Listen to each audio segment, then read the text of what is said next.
I was overwhelmed by a deep, irresistible drowsiness that night, yet my wife was adamant about waking me up. Although I clearly understood what she wanted, I lacked the strength to comply with her insistence.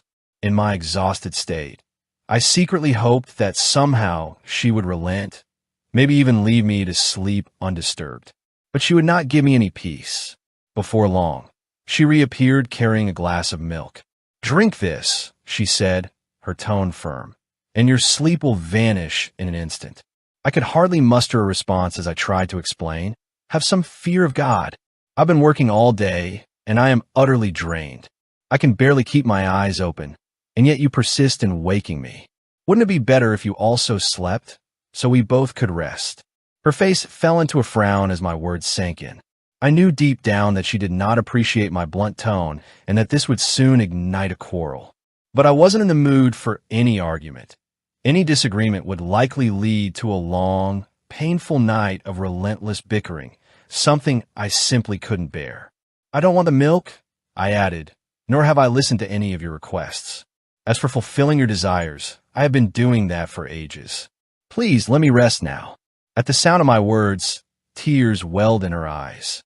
In that brief, heart-wrenching moment, I saw the reflection of my harshness in her tear-filled gaze. I realized I had spoken too sharply, had not held her hand and guided her with tenderness as I should have. But before I could even reach out to comfort her, she abruptly stood up and walked out of the room. I wanted nothing more than to follow her and make amends, yet my overwhelming sleepiness had already taken hold. Defeated by fatigue, I lay down on the bed and soon drifted into a heavy sleep. When morning finally came and I awoke, the bed was empty. I had a sinking feeling that she had spent the entire night outside, perhaps weeping in solitude. I knew all too well that my habit of dozing off at the slightest provocation was a curse. Even the tiniest task would drag me into a deep, uncontrollable sleep. Now, more than ever, I wondered how I could possibly appease my wife. I understood that the one thing that would truly satisfy her was the quality time I promised to give her. I headed to the kitchen and found her quietly preparing breakfast. I called out to her, hoping to break the silence, but she simply shook her head and continued working as if my words were mere background noise. I inched closer, tempted to tease her by gently playing with her hair or whispering affectionate remarks, when suddenly my mother arrived. Her unexpected presence forced me to step back immediately. Without missing a beat, my mother inquired, "What were you doing last night? Why was your wife out of the room?" Her tone was both curious and stern. I glanced toward my wife, whose worried eyes met mine. I suspected she hadn't even had the chance to explain herself to my mother, and it seemed my mother had already formed an opinion from witnessing her departure. What could I possibly say? The truth was messy. After all, my inability to spend time with her at night had been the root of her anger. Before I could utter a single word, my wife began speaking. "Actually, Mom," she said softly, "I wasn't feeling well. My heart was acting strangely, so I stepped outside to get some fresh, cool air and took a walk in the courtyard." My mother's eyes narrowed with skepticism, yet after a moment she resignedly sat back down and replied, "If that's what you're saying, then so be it." I felt a knot of anxiety tightening in my chest as I watched my wife's distant, almost indifferent gaze. It was as though she had already shut me out, and I couldn't understand how to bridge the growing gap between us. Not only was I deprived of an opportunity to speak my mind, but my mother's unexpected involvement only made matters worse. In that tense moment, a sudden plan flashed through my mind. Desperate to salvage the situation, I grabbed my briefcase in one hand and my laptop in the other. Spotting my water bottle left in the kitchen, I called out, "Please bring that bottle outside immediately." With my mother still watching, my wife reluctantly complied. A few moments later, as she returned with the bottle, I gently took her hand in mine and, with a voice full of remorse, said, "I am truly sorry for my harsh words and behavior last night. I should never have spoken to you in that manner. And regarding our time together, I promise you that tonight, I will devote the entire night to you."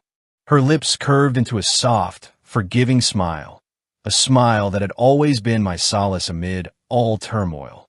In that smile, I resolved to do everything in my power to honor her wishes, no matter what obstacles lay ahead. The day that followed was no easier. At the office, I was besieged by an endless stream of tasks from my manager. I spent nearly 4 hours hunched over my laptop, my back screaming in protest and my eyes fighting the relentless pull of sleep. With every passing minute, I feared that my wife might once again be incensed with anger over my inability to be fully present. The thought of facing her wrath pushed me to take a drastic step. I dashed to the nearest store and bought an energy drink, hoping it would jolt me awake. Instead, it only intensified my drowsiness, leaving me even more debilitated. I stole a glance at the clock and saw that it was already 8 in the evening. Just then, my mobile phone rang. It was my wife calling. I answered on the second ring, well aware that any further delay might prompt her to cut off the call in anger. Her voice, edged with impatience, chided me sharply. "I've been waiting for you for so long. Where on earth have you been? Hurry home, or I won't be able to tolerate this any longer." I tried to reassure her. "Please don't worry. I got caught up with a heavy workload at the office and ended up running late.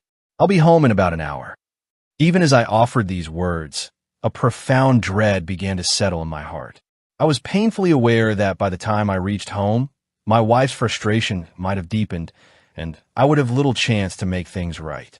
The recurring pattern of her anger, sparked by my chronic inability to give her sufficient time, filled me with regret. I silently cursed the day I got married, unable to believe that I might be destined for a life with such an unyielding partner who seemed to care only for her own desires. After a grueling hour on the road, I finally reached home. My strength was nearly spent, and my spirit was equally crushed. On my way, I encountered my mother seated comfortably, watching television. She beckoned me over and said in a firm tone, "I need to discuss something important with you."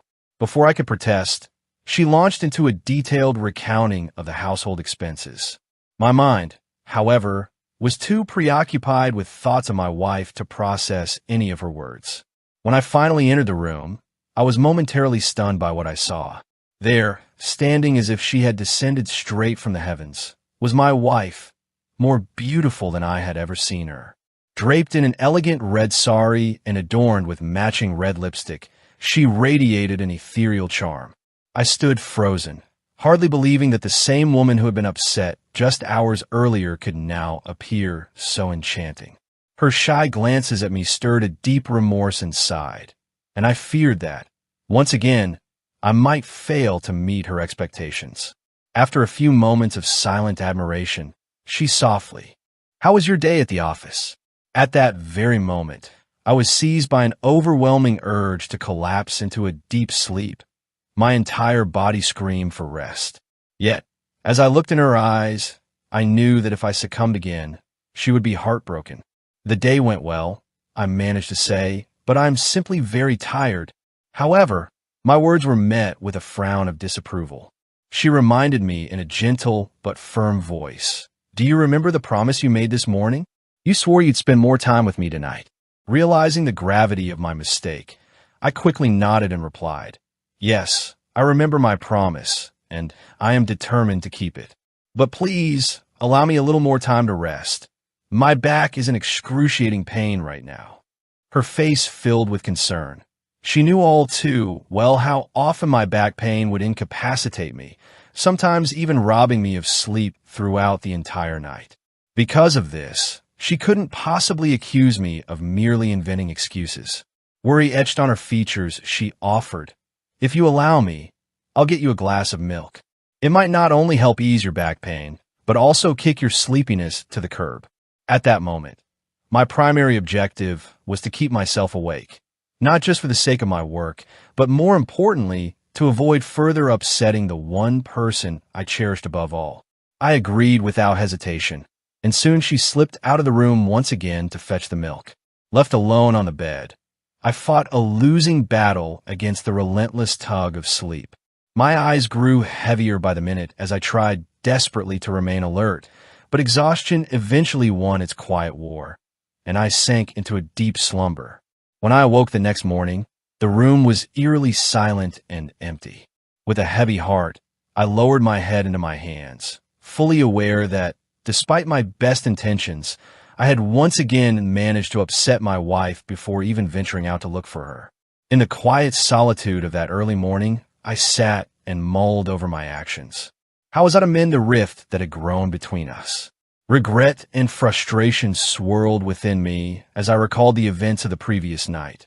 The harsh words, the unheeded pleas, the desperate attempts to stave off sleep, and ultimately, the pain of waking up alone.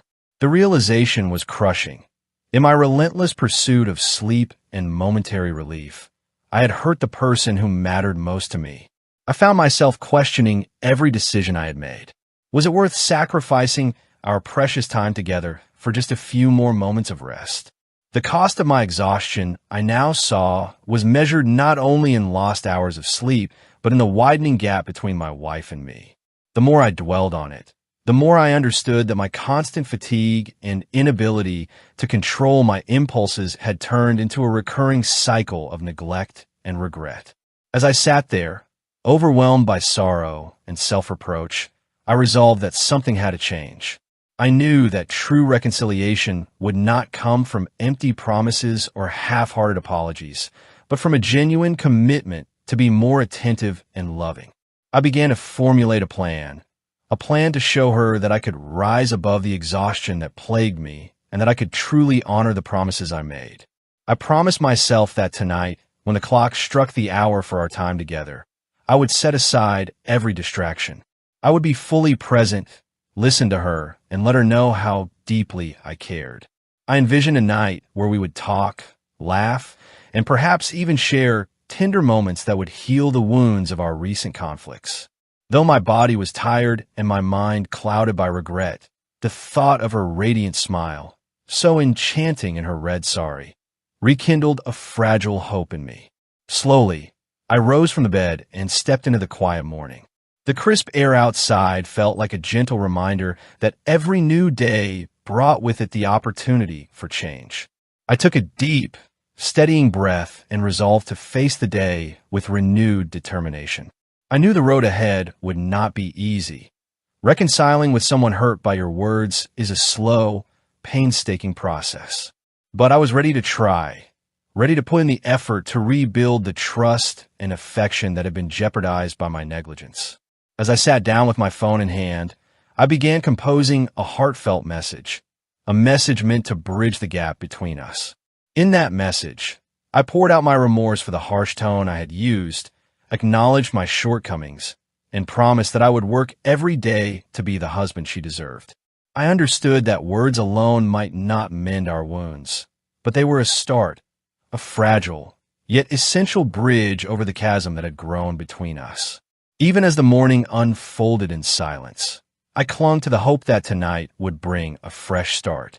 I vowed to prioritize our time together above all else, to never again let exhaustion become an excuse for neglect, and to ensure that every promise I made was met with genuine effort and care. My love for her was too precious to let slip away, and I was determined to prove that, despite my flaws, I could be the partner she needed. In that quiet, reflective moment, I realized that our love was resilient, capable of weathering even the darkest nights. With cautious optimism, I promised myself that I would do everything in my power to restore the warmth and connection we once shared. No longer would I allow my physical fatigue to overshadow the emotional bond between us.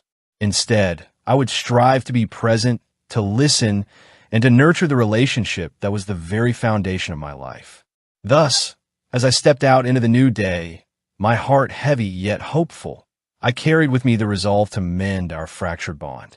I understood that the journey to forgiveness and renewal might be long and fraught with challenges, but I was ready to embrace every obstacle if it meant winning back the trust and affection of the woman I loved. I know now that every moment lost in sleep was a moment lost in love, a lesson I would carry with me for all my days. And so, with renewed determination and a promise to never let exhaustion come between us again, I began my day, hopeful that tonight might finally bring the healing and togetherness we both so desperately needed. Suddenly, The bathroom door creaked open and my wife stepped out.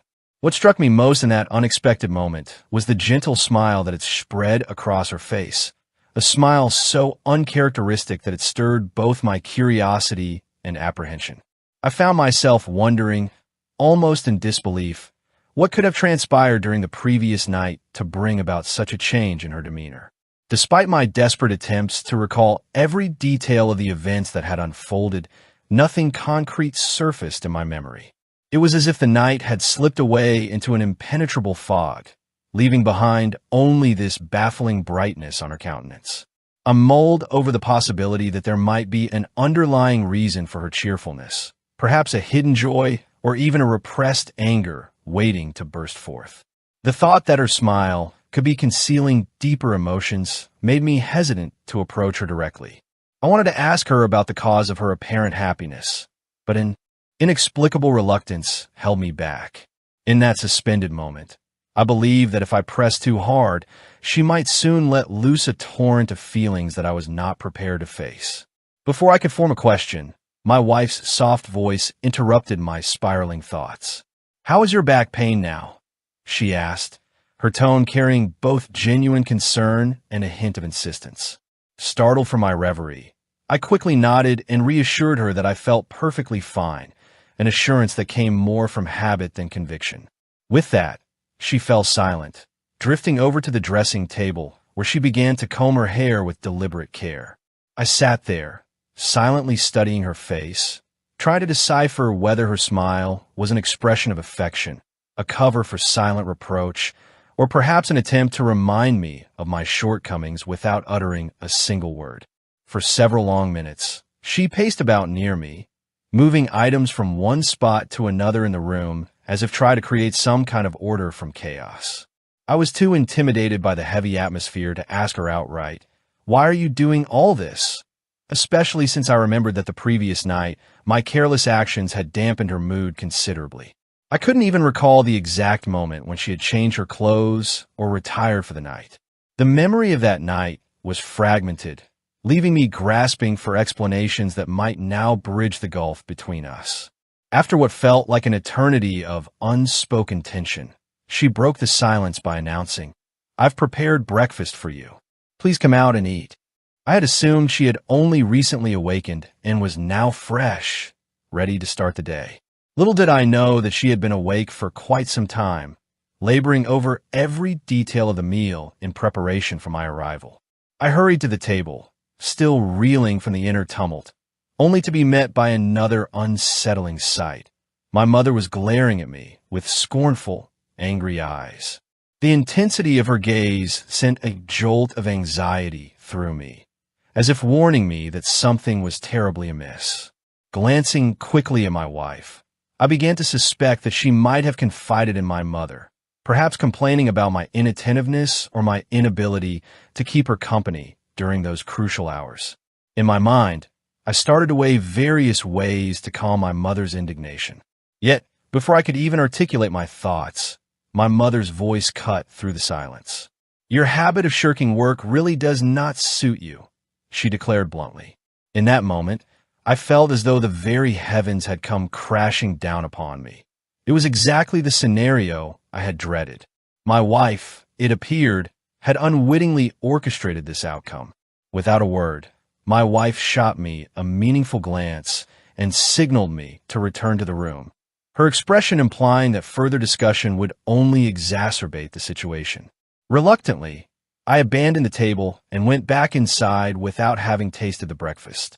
As I re-entered the room, I was filled with perplexity, uncertain of what conversation my mother might have had with my wife.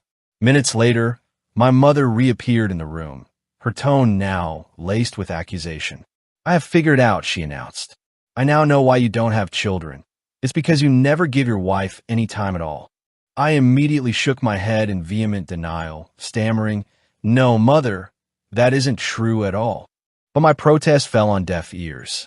It was evident that she had witnessed my wife leaving the room on more than one occasion the previous night, and now she was determined to interrogate me.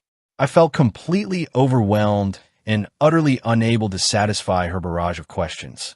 Every word I tried to muster seemed to crumble before it could bridge the widening gap between us. At that precise moment, my wife re-entered the room once more. With a soft, conciliatory tone, she turned to my mother and said, "Auntie, there's really nothing to worry about. You're misunderstanding everything." Though she struggled to soothe my mother's ire, the effort was palpable, and eventually my mother, still fuming, stormed out of the room muttering curses under her breath. Left alone now with just my wife, I could no longer hold back my despair. I looked into her eyes, searching for a trace of the affection that once defined our relationship, and pleaded, "Now please, tell me, what exactly is my fault? I feel as if I'm constantly tormented by sleepiness, and when exhaustion overwhelms me, even the simplest tasks become nearly impossible." Her response was measured and calm. "Don't you worry," she said, "for I have found a remedy for your constant fatigue. However, you must help me prepare it." I stared at her in a mix of confusion and hope, then asked, "What remedy are you talking about?" Her reply was unexpected. She explained that just the previous night, her friend had told her about a special syrup made from Alubokara, a concoction that, if consumed, would allow a person to stay awake continuously for 5 hours without experiencing any sleepiness or debilitating fatigue. The very notion of being forced to remain awake for 5 straight hours sent my mind reeling, and I felt dizzy at the thought. I looked at her with a sense of helpless resignation, but it was clear that she had reached the end of her patience. "I have already suffered so much because of you," she continued sternly, "and I cannot endure any more questions or complaints. Not from Mother, and certainly not from you. Now you must do as I say." With that, she instructed me to go out to the market that very evening and purchase Alubokara for the syrup. Although reluctant, I knew that defying her now might lead to further discord, so I set off to do as she commanded. When I returned from the market, clutching the Alubokara, I was surprised to discover that the ingredients had already been arranged neatly in the kitchen. There she stood, surrounded by various components laid out with care, preparing the syrup with meticulous attention. "Are you absolutely sure," I asked her hesitantly, "that this syrup will work? I worry that it might cause other problems with my body." She laughed lightly, dismissing my concerns, and replied, "Do not worry. Your issue is not insurmountable, and if any unforeseen problem arises, I will fix it myself." I sat down beside her, watching intently as she mixed the ingredients into a fragrant, dark liquid. Yet, even as I observed her careful movements, a familiar sense of weariness began to creep over me once more. "I'm feeling worse," I murmured softly, "as if my body is giving in to the exhaustion again."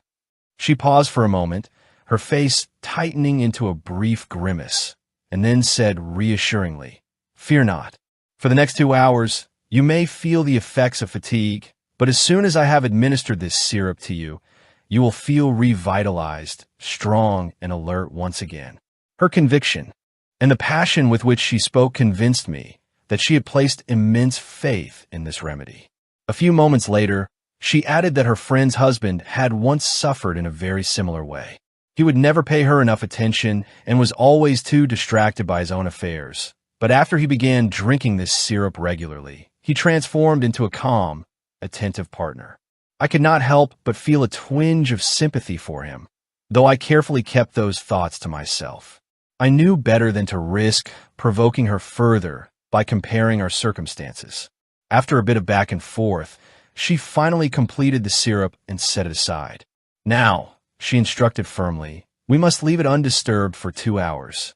After that, I will bring it to you. All you have to do is be ready."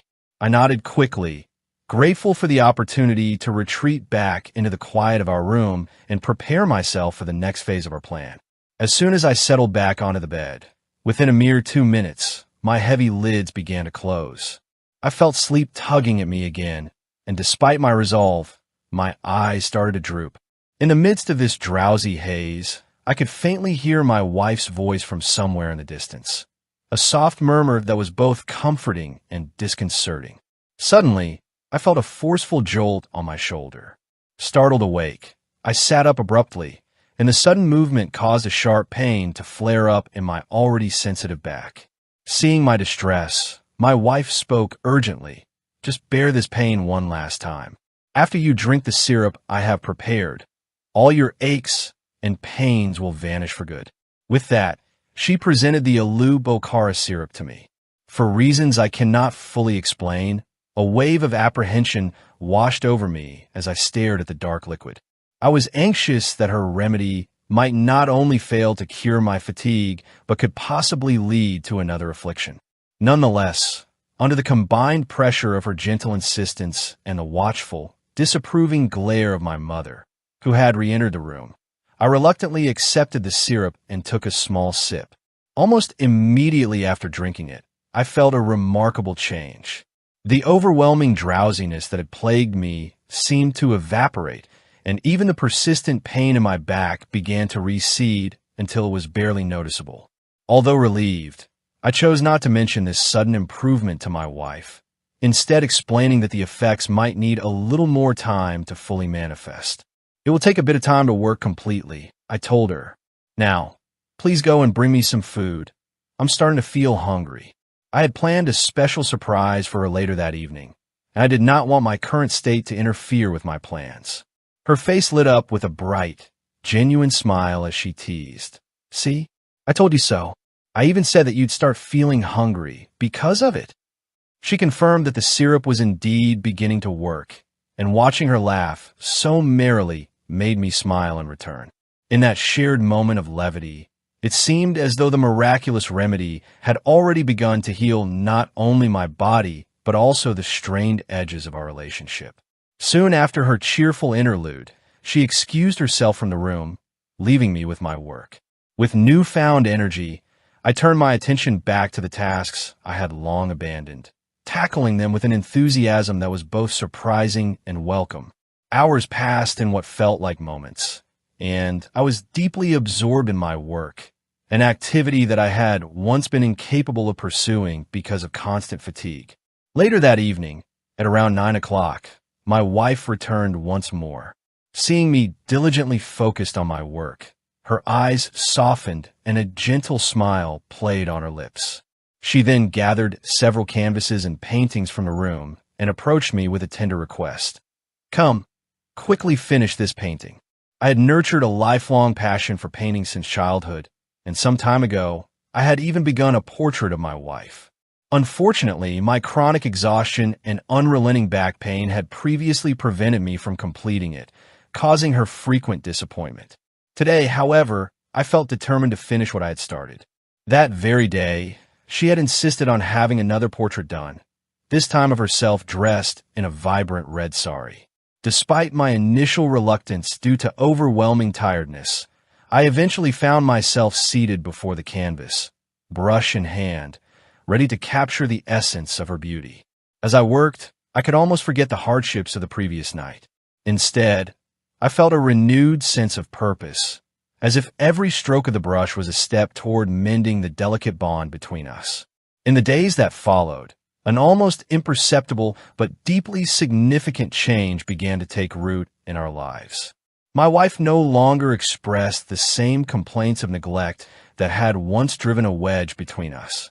I found myself listening to her every word without resistance, accepting her concerns without protest.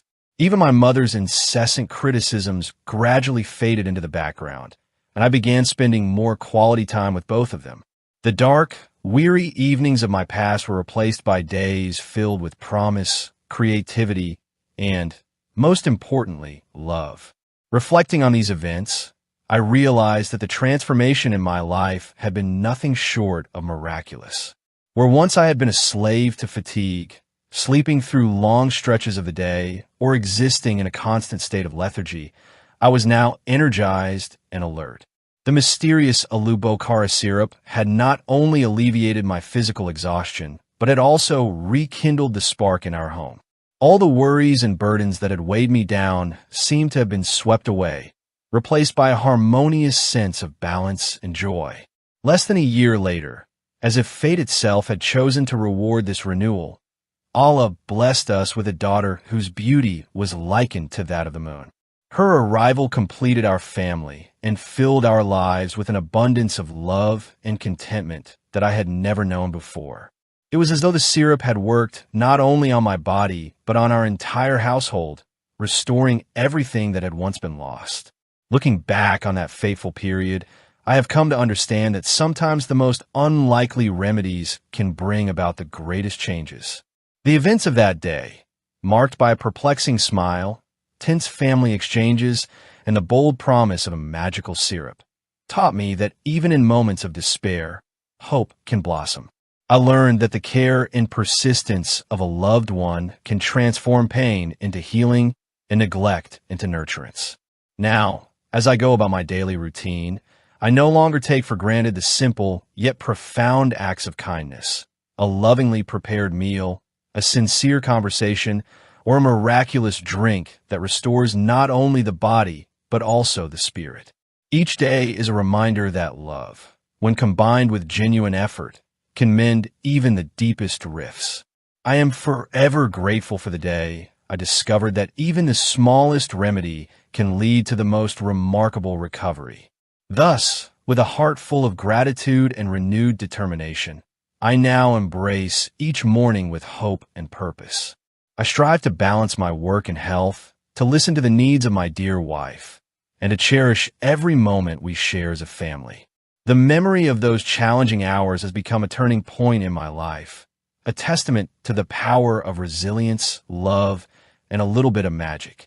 In the quiet moments of reflection, I recall how every ounce of fatigue and every whispered word of reproach eventually gave way to a profound transformation. Our home is now filled with laughter and warmth.